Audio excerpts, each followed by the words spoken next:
Good morning. We will discuss today about Modi method. For solving transportation problems, we attempt in two phases. Phase 1, we get initial basic solutions, and there are three methods for doing that: northwest corner rule, least cost method, and Vogel approximation method. Having obtained the initial solution, we move for optimization in second phase. And second phase, we can use any one of the two methods. They are stepping stone method and Modi method. Today we are going to discuss about Modi method. Here is the transportation problem which we have been discussing across, and in the matrix here which is highlighted or my cursor is there, these are the transportation cost from S1 source to D1, S1 to D2, and so on and so forth. This means sources to destinations. These are the transportation cost. I have broken this particular matrix in two parts. The bottom part, we have got a matrix where we are showing allocation, because writing in the same Excel cell becomes little tedious exercise and does require coding with VB, VBA, etc. Therefore, to make it simple, I have broken this in three parts.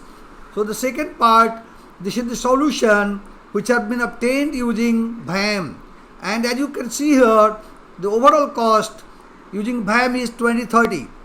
Now here in the right hand side, the matrix here, we are going to say ZJ minus CJ values, so that we can find out whether solution which we have obtained is optimal or not. But before going into it, let us revisit the basic. You might have seen in the LP for minimization problem, if you look at the ZJ minus CJ row, for solution to be optimal, ZJ minus CJ for minimization problem should be all less than equal to 0. This means in ZJ minus CJ row either should be 0 or should be a negative value. For all basic variable, ZJ minus CJ should be equal to 0. Now, if you can work out somewhere, if you can find out ZJ minus CJ here, we can test optimality of our existing solution. If it is not optimal, then we can go on moving. But before I go and test the optimality, let's understand. Here once again, in order to create in order to allocate in a new cell, we need to form a rectangle around that new cell in such a way that out of the 4 cells, 3 cells has got some allocation, and the 4th cell doesn't have a allocation. And this should be done clockwise. In case we are not able to get a rectangle, then we have to look for a stepped rectangle as shown in the picture over here. Now, having said so, there are 3 rows and 4 columns. So altogether there are 7 variables which can get associated, 3 across the rows and 4 across the column. Since there are only 6 basic solutions. Basic solutions means the cell where we have got allocation, which have been marked here in blue color. So we can find out only 6 values out of the 7 from these equations using ZJ minus CJ equals 0 for basic variables. Therefore, the question comes, how to get the 7? So for getting the all 7 variable, what probably we need is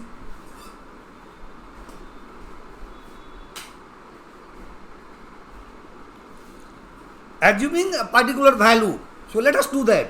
So if I assume one value, let's say U1, if I assume this one to be 0, I will be able to compute all the value. Since I have 0 here, so here the V2 will be 0 plus 75 minus 75 will be equal to 0. So therefore value of V2 will be 75 over here. Now V4, because there is a basic solution here, is 45. So 0 plus 45 minus 45 will be 0. So therefore 45 here. Having found out these two values, now let's move down and get U2 and U3. Now U2 is 80 here, so it will be 5 here. 5 plus 75 minus 80 equals 0. Similarly, since it is 75 here, this would be minus 5, so that U3 plus B2 minus 70 becomes 0. So I have all the 3 rows value. Now let's find out the column value. Since it is minus 5 here, this is 40, so this would be 45.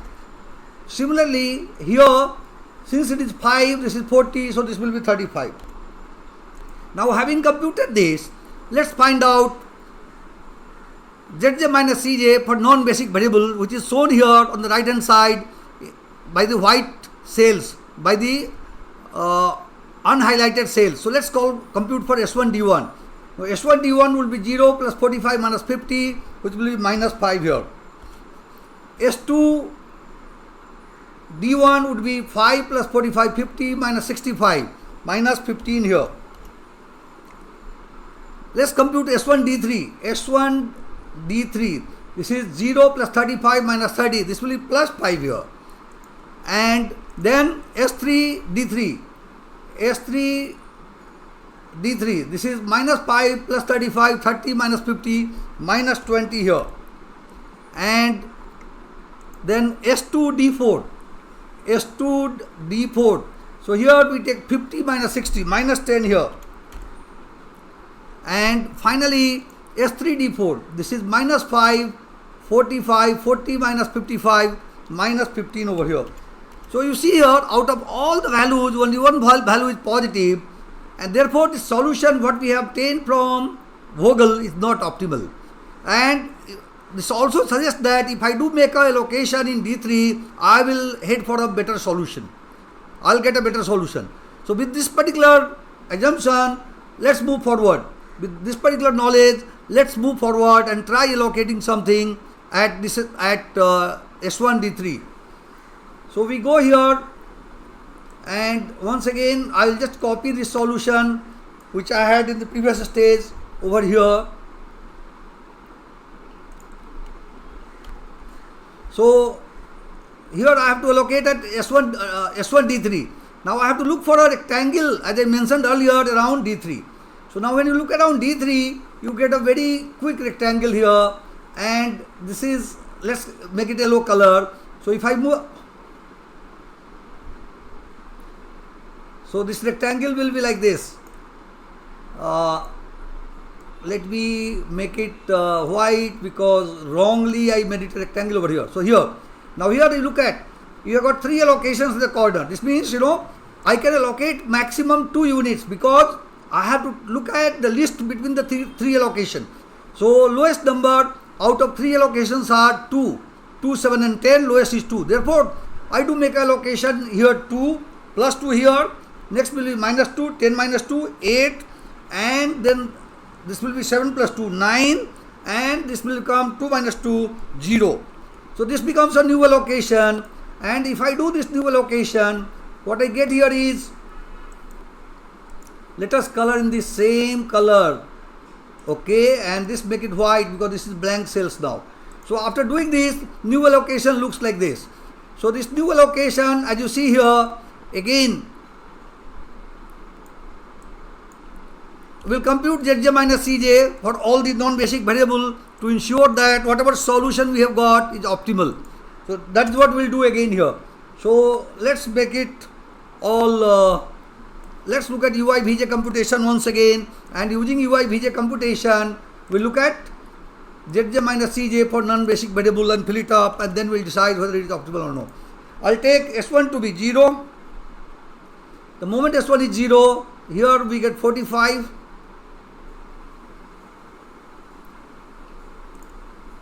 Here we get 45, and this is also a basic variable here. So this will make it white, so that we are able to differentiate that. So this is the, no, how come here 7, 9 here also is a basic variable, and here we'll have 1, this is the basic variable.